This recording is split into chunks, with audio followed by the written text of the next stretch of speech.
So I'm writing an email to my girlfriend, right? And I begin a sentence, one of my chief joys in life is thinking about how when I'm dead, and I just had to stop and laugh because it's so true. I am like the most joy-filled, life-loving, death-obsessed person you will ever meet, except for like other Christians. And Jim Elliot, whom you can't meet right now because he's on the other side. And I can't wait to meet him. And that's what I was celebrating, is the fact that I cannot wait to go to heaven and meet all the people who are part of the grand story. You know, I want to meet the woman who put tracts in my mother's birthday cards that she mailed her when she was a little girl, because I probably would not be saved right now without her. And I want to meet Magda, who is like really special. And she's passed. Yeah. And I want to meet so many heroes of the faith. Eric Liddell, Amy Carmichael, all the big awesome preachers, Spurgeon, Wesley, Martin Luther, Calvin for good measure, because like Calvin, dude, like I get that it's in the Bible, but about predestination, but like, yeah, I don't get it.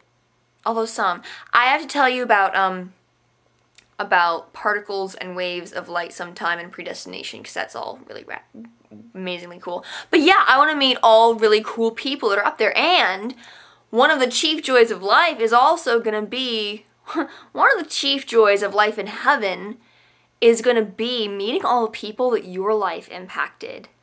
And, you know, when I think about the treasure that we get to put in heaven, I think that's going to be like the biggest treasure. It's not even going to be like a bunch of stuff. It's going to be the fact that, oh my good glorious God, you're here because I shared to that person, who shared to that person, who shared to that person, who shared to that person, and there was a retweet. Like, that is crazy awesome.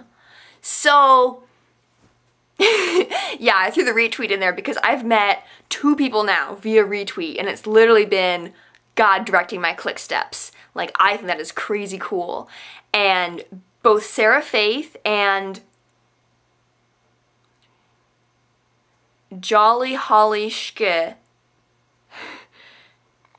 that's her username on Twitter, are seem like really amazing, like, they are really amazing, like, just love God girls. So, yeah, Sarah Faith goes by Gula Girl, GOOLAHGIRL, and Jolly Holly Schke goes by JOLLEY, Holly, HOLLEY, SCH, like school.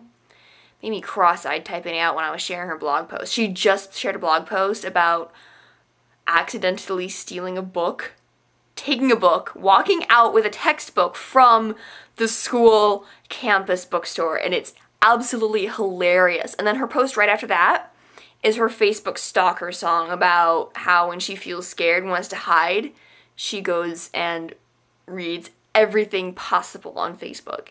And then she likes statuses, and then she's like, oh, that was rather stalkerish of me, so she unlikes it, and it's awesomely hilarious. So I'll post both of those links down there, and I'll post actually the links to their Twitters down there, their blogs. I'll post their blogs down there, because Gula Girl blogs at shewithunveiledface.com. So yeah, both of those ladies are like seriously awesome chicas, and if you're watching this, you need to check them out. And so I guess my question to you is, have you thought about, like, what it's going to be like when we get to heaven, and who do you want to meet when you get there? I mean, what are your great-grandkids going to tell you about their growing up experience, like, because of what you did? And who are the heroes of the faith that really, like, make you want to live your life to the full? and just follow their example. Oh my gosh, Francis Schaeffer, another shout out to him. And then all the awesome dudes of the Bible, like Moses and John the Baptist and Esther and Ruth. Oh my gosh. And who else I want to meet? Paul, of course, Peter. I want to meet Enoch. Okay, Enoch is this really Enoch walked with God, and then he was no more. It's in Genesis. Go look it up. It's like in the first verses of Genesis. And he literally walked with God, and he was no more. And he just, like, God took him. Kind of like Moses and Elijah. God just took them. They never physically died. And God just loved Enoch so much. He was like, yeah, we're just going to skip this whole death thing. And you can just come up here and hang out because I just love you that much. And, like, seriously, don't you want to walk with God so much that, like, he just decides to just take you? Like, that'd be so crazy cool. Like, just crazy cool. So, yeah, I want to meet Enoch and ask him about that. I want to meet Elijah, Elisha. All those Ezekiel. Yeah, I love Ezekiel. Oh my gosh. One day I'm going to shave my head. Anyways, so Ezekiel and who else? Enoch. Methuselah. Oh my gosh, Methuselah. How did he do it? Live 900 years? Like, or whatever. Yeah, that's longer than some countries. America is only like 225 years old right now. Methuselah was 900. Think about that. That is just like rad-diculous. Like amazing. Like, dude, how did you handle seeing all those people make so many stupid mistakes and not like get all offended about it? Like, and how did you like try to help them or whatever? Like, that would totally just be my question for Methuselah. Yeah. So, I think this has been fun late night rambles, and again, my question is, who do you want to meet in heaven, and have you thought about that, and what is God calling you to do to put treasure in heaven and impact people? And yeah, so, okay, it's almost 2 in the morning. Good night.